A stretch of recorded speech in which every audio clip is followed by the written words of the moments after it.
I'm Dave. I'm going to lead you through this module of the seated positions and the cueing and the alignments.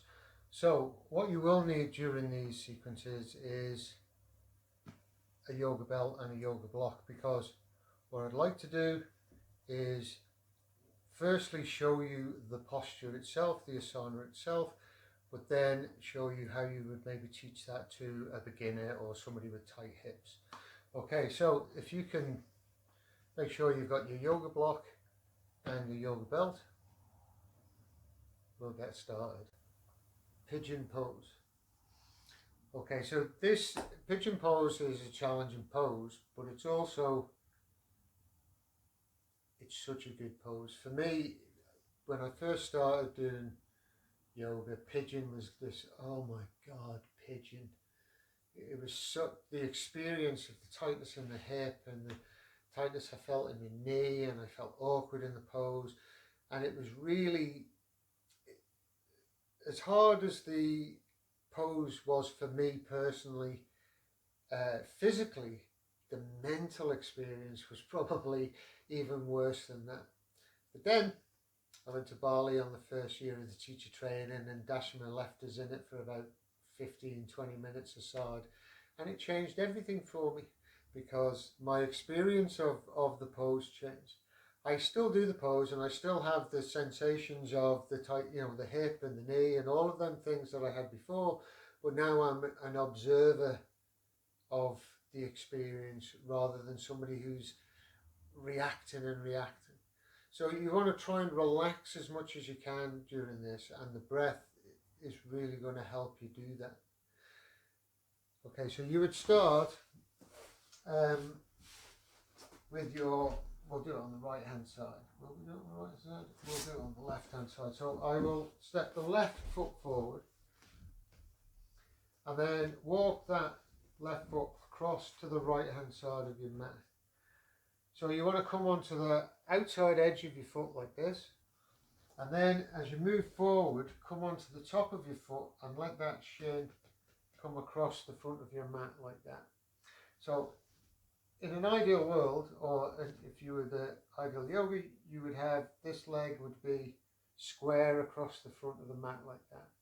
Now I've had trouble with my knee and I am tight in the hips. So I want to then roll this right hip down towards the floor and square the hip. So you can see now there's tension in my knee. So I would let that foot just come back towards that hip until the tension in that knee just eased off a little.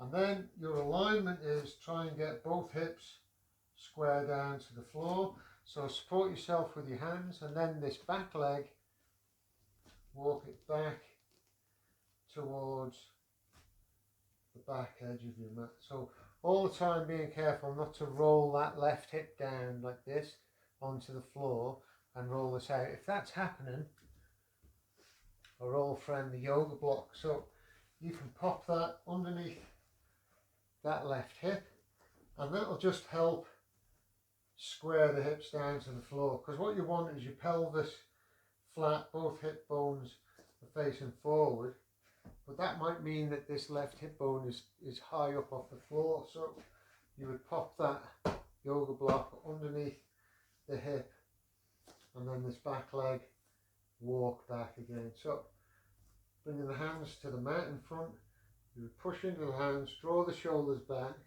and lift the head and look up. So you can see how I'm creating a back bend by creating length in the front of my body, but I want to draw the shoulder blades down the back to help support the back. You can bring one hand onto the knee and one hand onto the foot. So this left knee wants to be slightly out to the side. What I mean by that is, if my knee is in front of myself like this, it's going to make me fall over. So I want that knee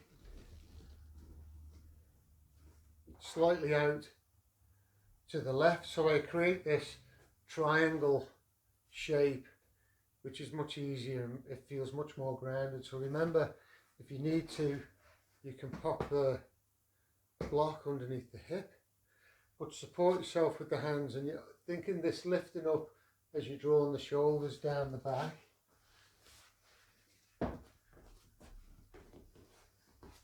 All the time connecting with the breath.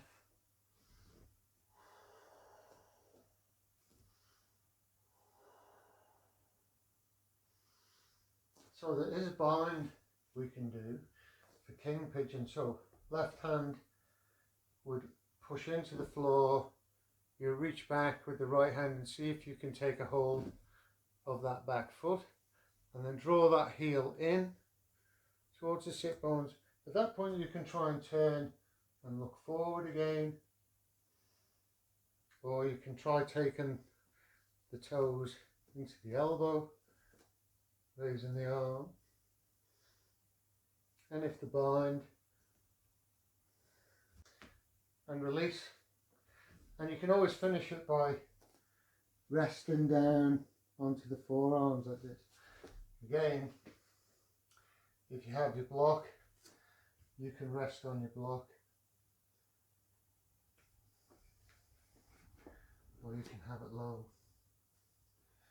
But what I mean by the experience is breathe into it and relax.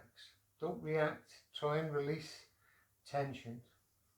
So again, a couple of ways out of it is you can turn the back toes under and you can lift up to a three-legged down dog and make circles up and through the knee. Or you can bring this foot around to the front and then step that foot back, and then again we'd be ready to do it on the other side. The other option, if you were in down dog, is you would step the other leg through. So you can see this leg is slightly out to the right, and I've let this foot come in to take any tension out of my knee, and then I'm trying to square my hips to the floor, my shoulders to this front edge, and then walking that back foot back to create a little more space. So we can have one hand on the knee, one hand on the foot. As I lengthen the front body, draw the shoulders down, look up, nice big breaths.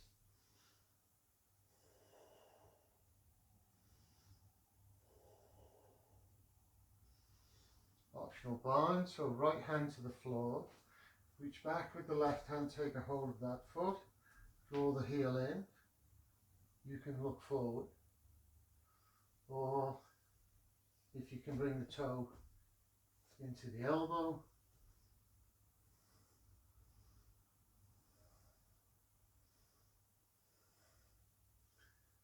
till down, release, step back,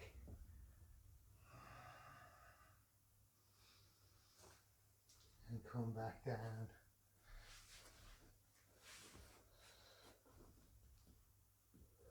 So there we have pigeon pose. So pigeon pose is one of them poses where half the class is going to go, yes, I love pigeon, and the other half of the class is going to go, oh, pigeon. But it's a great pose.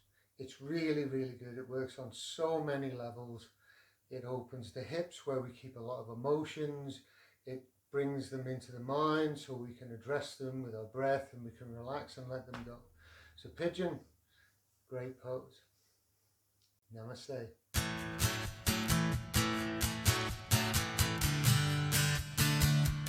Okay. Keep smiling. Yeah. Well, we took all the chances and danced all the dances.